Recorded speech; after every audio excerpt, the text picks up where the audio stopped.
दिल्लीमधील राजकारणामध्ये फडणवीसांचा दबदबा वाढणार, संसदीय समितीमध्ये फडणवीसांच्या एंट्रीची शक्यता.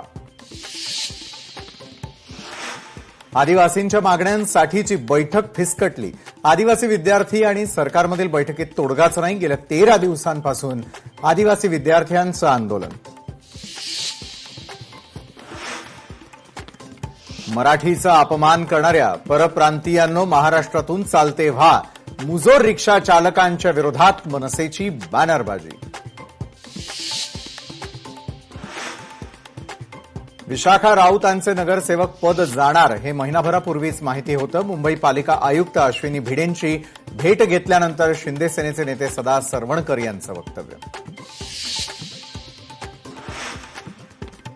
रुपाली चाकणकर हा चित्रपट प्रदर्शित होऊ नये म्हणून ओटीटी प्लॅटफॉर्मवर दबाव टाकतायत. रुपाली चाकणकर यांची मी काय बदनामी केली हे त्यांनी सांगावं, अभिनेत्री दीपाली सय्यद यांचा आरोप. अनेक दशकांपासून वन विभागाकडे असलेल्या संजय गांधी राष्ट्रीय उद्यानाच्या 193 एकर जमिनीला संरक्षण मिळावं. सेव्ह एसजीएनटी गटाची वनमंत्र्यांकडे मागणी. रस्ते आणि उद्यानांसाठी वनजमिनीचं हस्तांतरण ही एक फसवणूक, वनमंत्री गणेश नाईकांचं वक्तव्य.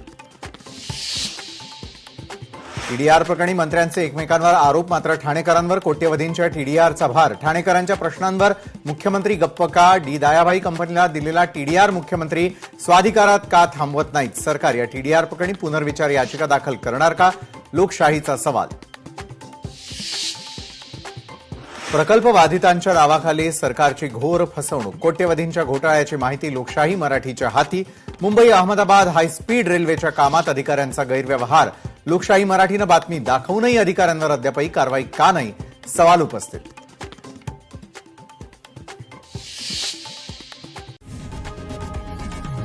लोकशाही मराठी ऐका, पहा, जागरूक रहा.